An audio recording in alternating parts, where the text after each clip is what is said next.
Shalom, amados Ajim, Bejayot, queridos hermanos y hermanas. Deseo que el Eterno haya sido en medio de cada uno de vuestros hogares, de vuestras familias, en este hermoso y dulce Shabbat que hemos vivido, que hemos pasado. Deseo también desde ya Shabbat Tov, una muy llena de verajá semana, lo que el Eterno tenga preparado, que esto sea de gozo y regocijo para nuestras vidas. Vamos a hablar, no va a ser muy extendido, vamos a tratar de no hacerlo muy extenso. Y quiero tocar este tema de los fariseos, los saduceos, los esenios y en parte los celotes, estos grupos que aparecen en el Brit Hadashah o lo que se conoce como el Nuevo Testamento y que aparecen solamente de un momento a otro, que no tenemos récord histórico de dónde vienen, cómo es que aparecen y cuál es el contexto en el cual aparecen. La verdad es que encuadré solo el video, así que espero que puedan ver bien. En realidad, más que nada, va a ser como una charla. Y vamos a comenzar, como siempre, haciendo tefilá, orando y pidiendo al Eterno que lo que podamos compartir, más allá de compartir conocimiento, nos pueda en alguna medida dar esa verajá que viene de lo alto y nos puede hacer entender algunos contextos que a veces no manejamos. Baruch atah Adonai Eloheinu melech haolam, bendito, eterno y poderoso Rey. Te damos infinitas gracias, Hashem, por todo lo que tú has hecho y sin duda alguna seguirás haciendo en nuestra vida. Gracias porque nos has permitido celebrar un hermoso Shabbat junto a nuestra familia, junto a nuestras comunidades, Kehilá, congregaciones. Padre eterno, y ahora que vamos a compartir un ratito algo de enseñanza, por sobre todas las cosas, Abba, pedimos que tu Ruach sea en medio de lo que vamos a compartir.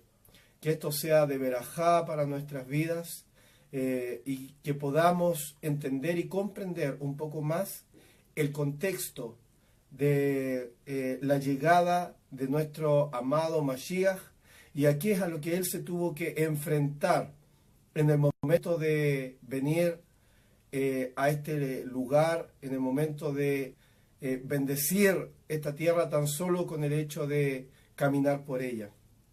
Bendito Rey, tal como dice la Escritura, oramos por Israel y por el Shalom de Jerusalén.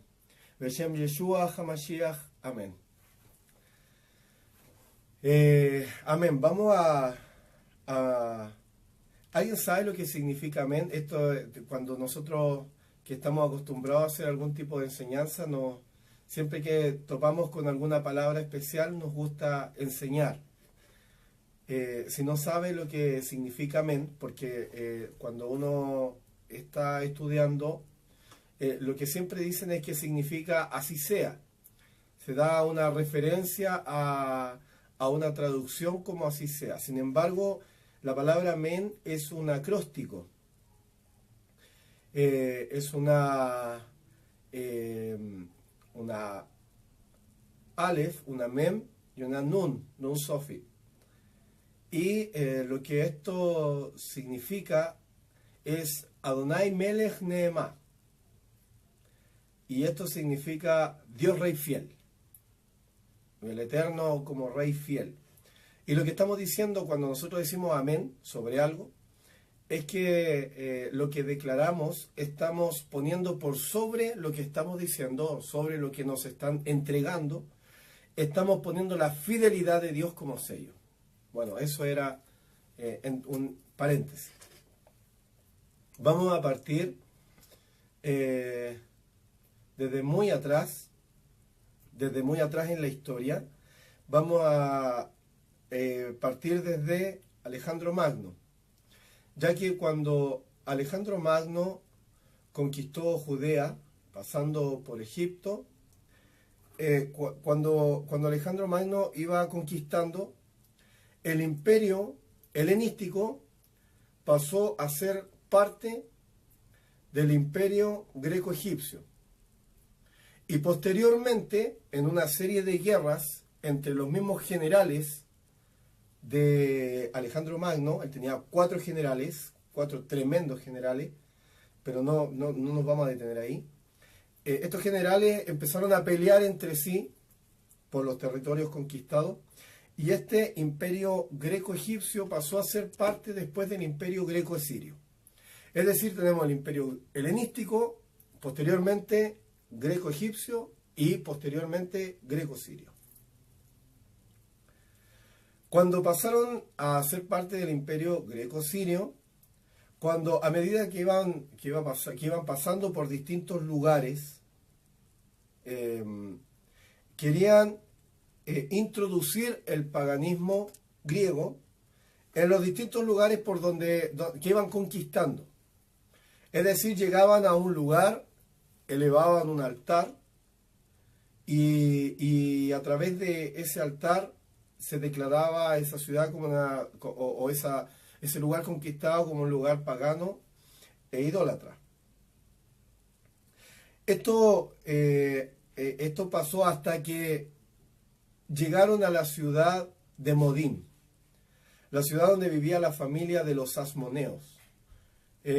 Nosotros, bueno, dentro del canon, el libro de Macabí o de Macabeos no está considerado. Sin embargo, hay mucha historia ahí que nos concierne y que nos da luces de esto que estamos hablando ahora.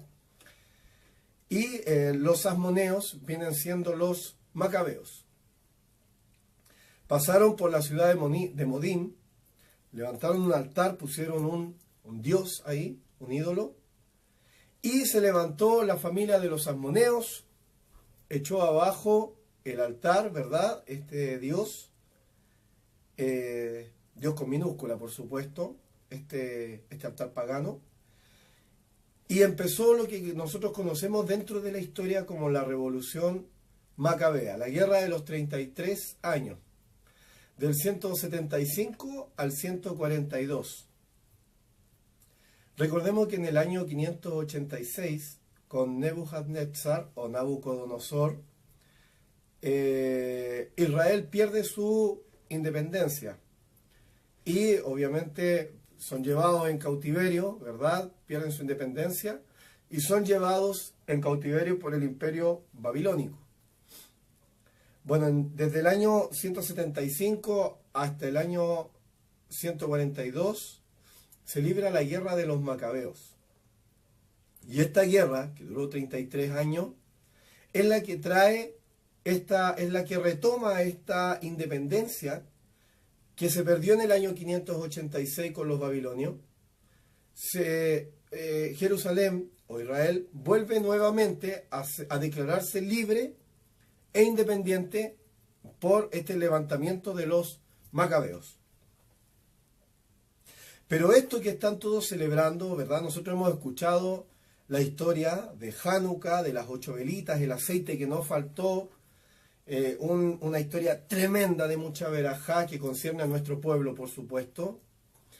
Trajo un problema de carácter político. Vamos a tratar un poquito de geopolítica internacional, porque el problema que se estaba dando ahora es un problema interno. Me refiero a Israel. ¿Por qué? Porque los macabeos, después de haber peleado y después de haber ganado esta libertad para el pueblo, para Israel, ellos quieren imponer, no voy a decir poner, quieren imponer un Dios, o sea, perdón, no un Dios, sino que un rey que pueda gobernar. Y lo quieren nombrar obviamente ellos, porque fueron ellos quienes pelearon, que sería lo más obvio. Pero ¿qué pasa? Que los sacerdotes del templo dicen, no, esto no es así. No es que nosotros levantamos y ponemos un rey y que reine eso, no tiene que ver con eso. Primero hay ciertas cosas que se tienen que cumplir. Entre ellas, una de las más importantes es que aquel que se levante como rey para Israel en ese momento tenía que ser un descendiente de David. Entonces los amoneos dijeron, bueno, nosotros no somos descendientes de David. ¿Qué es lo que vamos a hacer? Y los sacerdotes del templo empezaron a hacer presión. Presión. Los macabeos, o los almoneos, que es lo mismo, vamos a hablar de los macabeos, finalmente dijeron, no, nosotros vamos a hacer lo que nosotros queremos porque a nosotros nos costó esta guerra. Nosotros empezamos el movimiento, nosotros nos levantamos contra Roma, contra Grecia, contra Roma, este imperio greco-romano, y nosotros somos quienes vamos a imponer un rey. Se levantaron los sacerdotes del templo y empezó un problema político interno dentro de Israel. El problema era grande, era grave. Y finalmente los macabeos dijeron, ya saben que estos sacerdotes nos están dando mucho problema, lo que vamos a hacer, vamos a sacar a todos los sacerdotes del templo. Actuaron de esta forma los macabeos, vaciaron el templo, algunos sacerdotes los mataron, y otro grupo de sacerdotes se van al desierto. Se van al desierto y se van a un lugar llamado Qumran. Y los macabeos imponen, ojo con esto porque esto es muy importante para que nosotros podamos entender, porque a veces nos cuesta entender un poco la teología y la falta de temor de parte de los saduceos, el actuar de los saduceos. Cuando nosotros vemos en la Torá y vemos cuando nuestro maestro se levanta y le habla muy duramente, ahora entendemos por qué este dejo de despreocupación, este dejo de imposiciones, este dejo de aprovechamiento del pueblo. Digo aprovechamiento porque el pueblo, el 99,9% del pueblo eran analfabetos, eran ignorantes, no había una cultura. Como dato, generalmente se nos enseña que el pueblo salió a la dispersión después de Mashiach en el año 70, cuando fue la destrucción del templo, y que de ahí fueron esparcidos. Sin embargo, Flavio Josefo nos entrega algunos datos importantes, interesantes, y él nos cuenta que para el tiempo de la Revolución Macabea, o sea, estamos hablando más de un siglo antes de la llegada de Mashiach, la población de judíos, de Yehudí, que había, era de 5 millones. 5 millones de Yehudí. 2 millones y medio estaban en Jerusalén o en Judea, y 2 millones y medio estaban esparcidos. Esos son los datos que nos da Flavio Josefo. Por lo tanto, la dispersión del pueblo empezó mucho antes. El pueblo que fue dispersado después en el año 70 es el pueblo que estaba ahí en el núcleo central de Judea, pero el resto estaba todo esparcido. Cuando digo Judea, hablo de Judea, Samaria, Galilea, etc. Entonces, ¿qué es lo que hacen los macabeos? Prepararon de ellos mismos, de su misma gente, prepararon sacerdotes que fueran adictos al régimen macabeo. Y prepararon estos sacerdotes y los metieron al templo. Es decir, desde acá ya estamos partiendo con que una centena de años antes de la llegada de Mashiach, los sacerdotes que están entrando al templo y que están tomando la liturgia del templo son sacerdotes que no son originales, uno. Segundo, son sacerdotes que son adictos al régimen macabeo, dos. Y tres, son sacerdotes que no tienen absolutamente ninguna conexión original con el templo. Alguno podría pensar, bueno, pero el Sanedrín donde estaba el grupo de los saduceos y de los fariseos, representaba a toda la comunidad.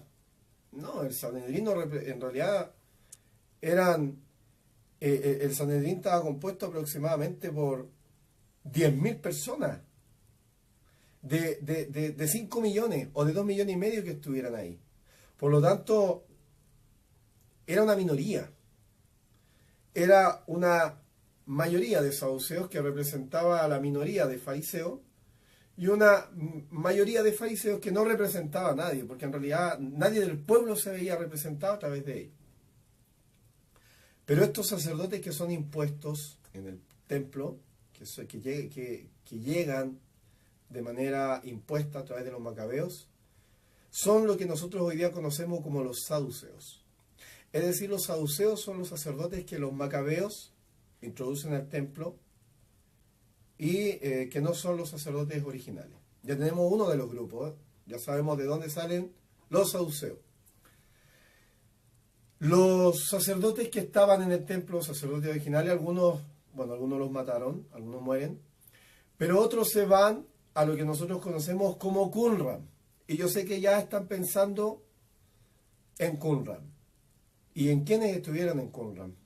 Estos sacerdotes llegan y forman 23 comunidades. Nacen los esenios. Es decir, los esenios son los esenios que llegan, que se forman, estas comunidades esenias que se forman en Qumran, son los sacerdotes legítimos y originales del templo. Es por eso, y aquí entendemos nosotros, que los rollos que se encontraron en Qumran nos entreguen tanta información, y nos den tanta luz del pueblo, tanta luz. Y obviamente estas comunidades tienen un prestigio porque se entiende que son los sacerdotes del templo, que son quienes tenían la transmisión de la Torá, la transmisión de la ley, la tradición oral y la transmisión, y tenían la ley, obviamente los rollos escritos, algunos de los rollos. Acá ya tenemos dos grupos.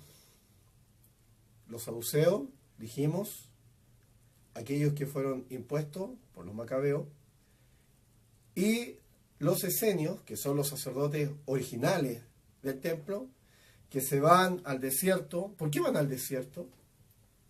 Eso es una buena pregunta, una pregunta interesante. ¿Por qué se van al desierto? Podrían haber arrancado, podrían haber tomado cualquier otro camino, sin embargo, se van al desierto. Bueno, se van al desierto por una razón muy obvia, porque ¿dónde fue el trato más fuerte que el Eterno tuvo con su pueblo?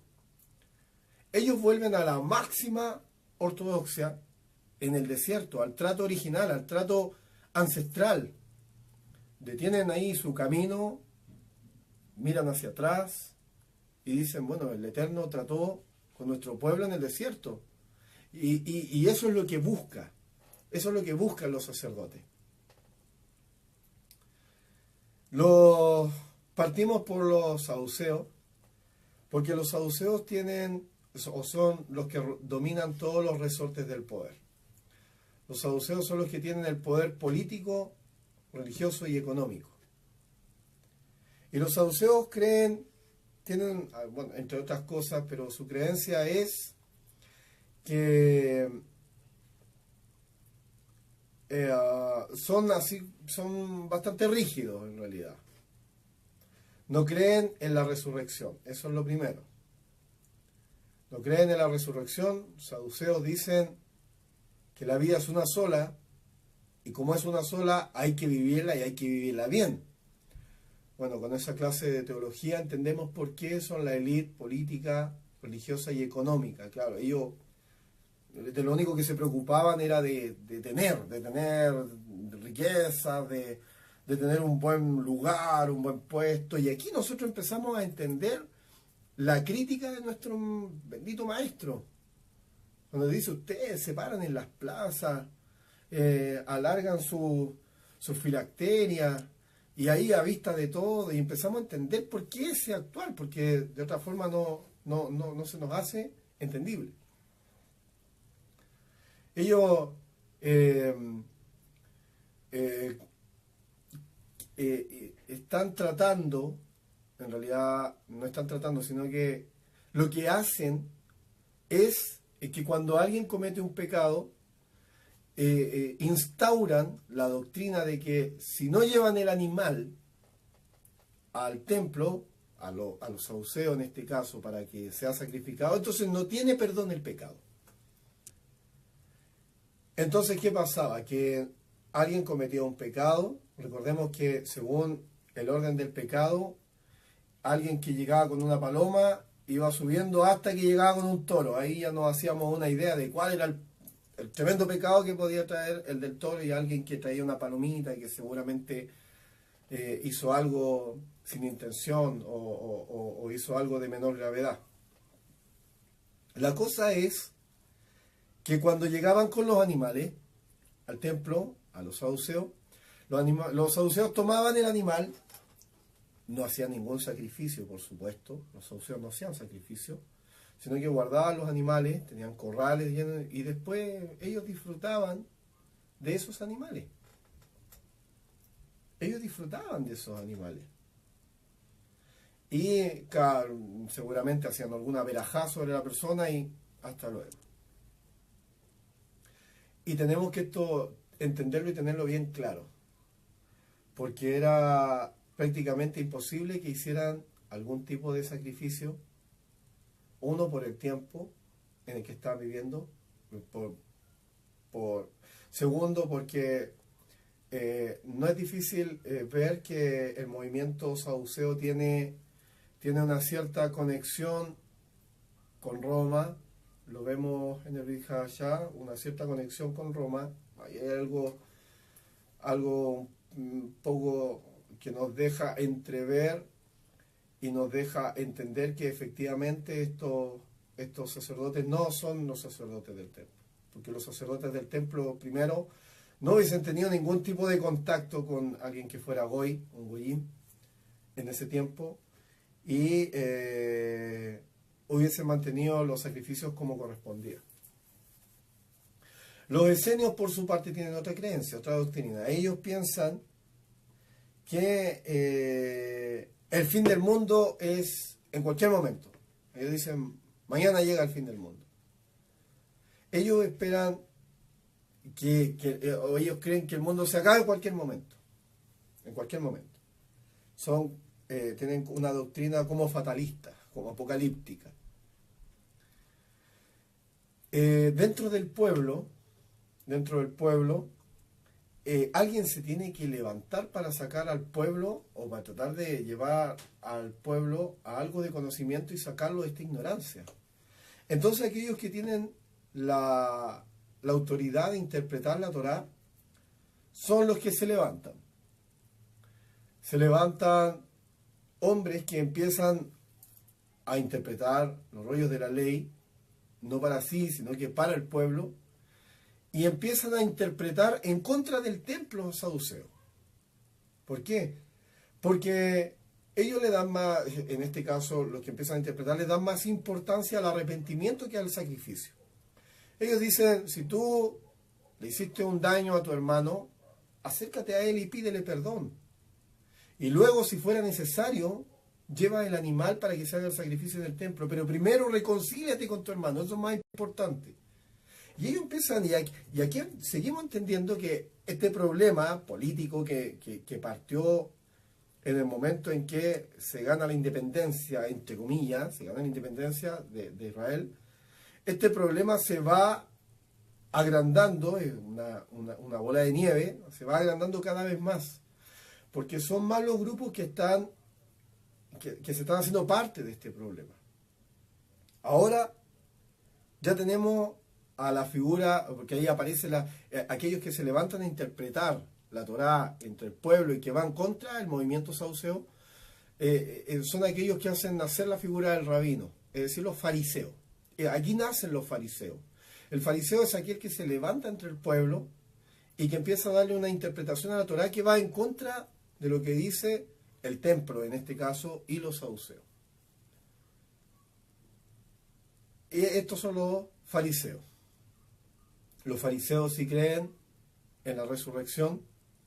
Ahí ya tenemos diferencia con los saduceos. Y tienen esa autoridad de interpretar. Por otra parte, y por último, entre muchos otros grupos, pero estamos tratando los grupos que aparecen en el Brit Hadashah y que son muy importantes, está el grupo de los celotes. Y que los celotes son como ultranacionalistas que lo único que quieren es ir a la guerra al tiro con Roma. Que lo único que quieren es ir a la guerra, es que el reino se instaure. Cuando hablamos de la instauración del reino, estamos hablando de un concepto muy especial que tendríamos que dedicar bastante tiempo para explicarlo, no es nuestro tema ahora. Pero ellos, los celotes, los celotes bien digo, son aquellos que hacen como este terrorismo político, en donde van caminando y ven un soldado o ven un fariseo, un saduceo y lo toman, se lo llevan y lo matan. Este es un dato así entre paréntesis. Yo me imagino que ustedes conocen el término de sicario, ¿cierto? Ese término sicario es conocido en todas partes. Bueno, el término sicario viene justamente de los celotes. Si usted no lo sabía, se lo cuento yo ahora. ¿Por qué? Porque los celotes usaban un tipo de cuchillo que se llamaba sica. Y justamente en este periodo de la historia, cuando los celotes están haciendo este terrorismo urbano, por llamarlo de alguna manera, cuando tomaban a alguien y se lo llevaban, lo mataban con la sica, por lo tanto ellos fueron llamados los sicarios, de ahí viene el término sicario. Y aquí tenemos ya los cuatro grupos. Tenemos los saduceos, sacerdotes impuestos por los macabeos dentro del templo. Tenemos los esenios, parte de los sacerdotes que quedaron, que llegan hasta Qumran y forman 23 comunidades. Tenemos al fariseo.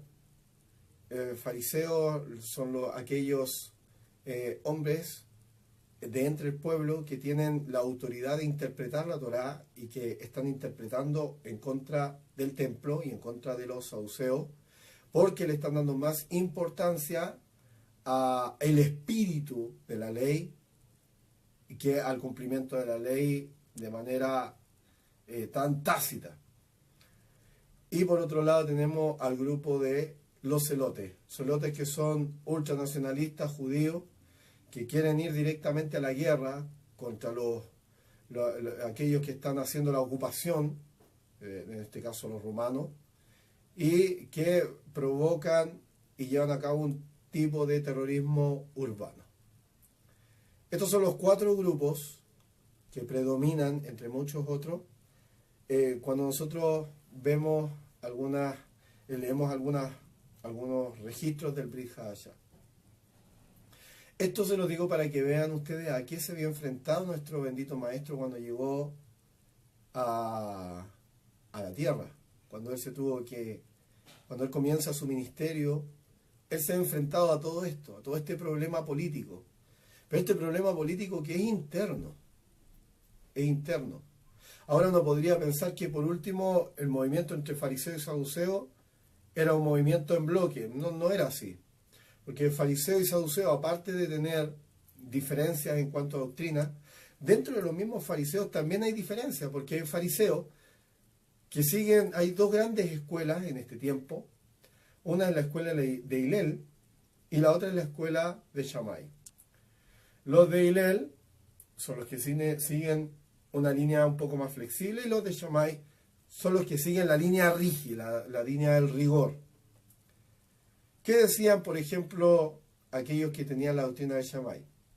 Si alguien se enferma, por poner un ejemplo, si alguien se enferma en Shabbat y se va a morir, que se muera.